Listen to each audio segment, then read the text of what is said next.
again in your EVS class. Students, in this class we have finished chapter number 7. The name of the chapter was air. Students, हमने अपनी EVS class में chapter number 7 ये chapter finish कर लिया था and now we are in chapter number 8. The name of the chapter is water यानी कि जल. This chapter is also included in your pen paper test. Clear everyone? So students, before starting our today's class, let's take a small recap that what we learned in our previous session. Okay? So students, in our previous session we have learned about water. हमने अपने previous session में water के बारे में पढ़ा था that all living things need water to live and grow. सभी living things जैसे कि एनिमल्स, ह्यूमन, प्लांट्स को वाटर की आवश्यकता होती है. किस लिए? लिव यानी कि जीवित रहने के लिए और ग्रो यानी कि बढ़ने के लिए.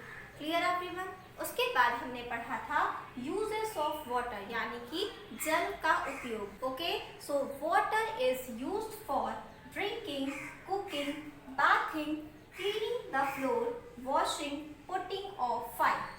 जल का प्रयोग हम पीने के लिए, कुकिंग यानी कि खाना पकाने के लिए, बाथिंग नहाने के लिए, क्लीनिंग द फ्लोर फर्श को साफ करने के लिए, वॉशिंग क्लोथ्स यानी कि कपड़ों को साफ करने के लिए, पुटिंग ऑफ फायर यानी कि आग को बुझाने के लिए करते हैं.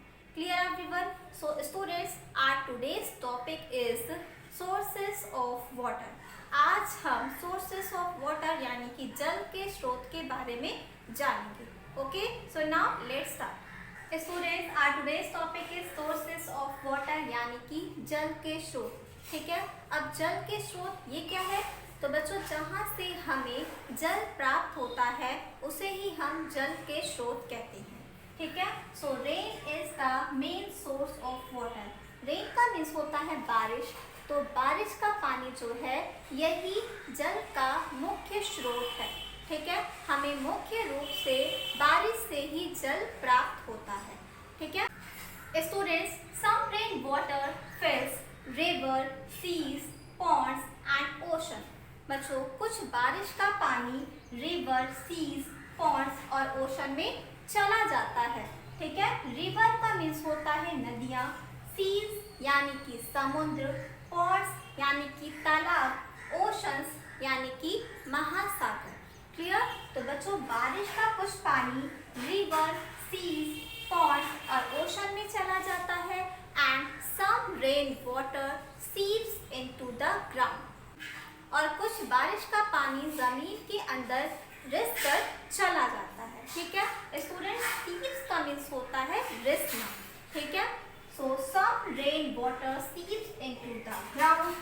This is called ground water. कुछ बारिश का पानी जमीन के अंदर रिस कर चला जाता है, उसे ही हम ग्राउंड वाटर यानी कि जमीन का पानी कहते हैं. क्लियर? तो बच्चों, जल का मुख्य स्रोत क्या हुआ? रेन यानी कि वर्षा. वर्षा का पानी जो है वो रिवर, सीज, पॉन्ड्स और ओशन में चला जाता है और उन्हें फिल करता है यानी कि उन्हें भरता है, जहाँ से हमें जल प्राप्त होता है. और कुछ बारिश का पानी जमीन के अंदर रिस कर चला जाता है, जिसे हम ग्राउंड वाटर कहते हैं. Clear everyone? Students, if I ask that what is the main source of water, जल का मुख्य स्रोत क्या है? सो आंसर क्या होगा? Rain is the main source of water. बारिश जो है वो जल का मुख्य स्रोत है. Clear everyone? Students, now open your book and see page number 35. People in village get ground water from tubewells, hand pumps and wells. Students, आपने विलेज में हैंड पंप, वेल्स और ट्यूबवेल देखा होगा. क्या आपको पता है कि उनमें पानी कहाँ से आता है? यस, उनमें पानी ग्राउंड वाटर यानी कि जमीन के अंदर से आता है. ठीक है, सो स्टूडेंट्स, जो बारिश का पानी रिस कर जमीन के अंदर चला जाता है उसे प्राप्त करने के लिए लोग ट्यूबवेल, वेल और हैंड पंप का यूज करते हैं. Clear everyone? तो सो स्टूडेंट्स, ट्यूबवेल, वेल और हैंड पंप से हम ग्राउंड वाटर यानी कि ज़मीन का पानी प्राप्त करते हैं। Clear? Students, now turn your page and see page number 36. Our next topic is storing water. We should store water in drums, vessel, bucket and tanks. हमें water को ड्रम, वेसल, बकेट यानी कि बाल्टी और टैंक में store करके रखना चाहिए। They should be clean and covered. और बच्चों, जिस वेसल में, जिस टैंक में हम वाटर को स्टोर कर रहे हैं वो क्लीन यानी कि साफ सुथरा हो और उसके साथ साथ वो ढका हुआ भी होना चाहिए। ठीक है। नेक्स्ट है क्लीन वाटर। क्लीन का मीन्स होता है साफ और वाटर यानी कि जल, साफ जल। We should drink clean water. हमें हमेशा साफ सुथरा पानी ही पीना चाहिए। Water can be made clean by boiling और by using a water filter. Students, जल को हम बॉयल यानी कि उबाल कर और या तो वाटर फिल्टर के द्वारा क्लीन कर सकते हैं। ठीक है। नेक्स्ट है वाटर इज प्रीशियस। प्रीशियस का मीन्स होता है स्टूडेंट्स कीमती।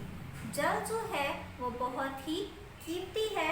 We should never waste it. हमें इसे कभी भी बर्बाद नहीं करना चाहिए। Clear? Students, that's all for today. Now it's time to do the homework and classwork. Your homework is underline hard words and write Hindi meaning in book of page number 35. Students, मैंने अभी आपको जो page number 35 explain किया है उसमें आपको hard words को underline करना है और उसकी हिंदी मीनिंग अपने बुक में ही राइट कर लेनी है। Clear everyone? Date should be mention in your book. आपके बुक में डेट भी मेंशन होना चाहिए। Clear? Now see your classwork.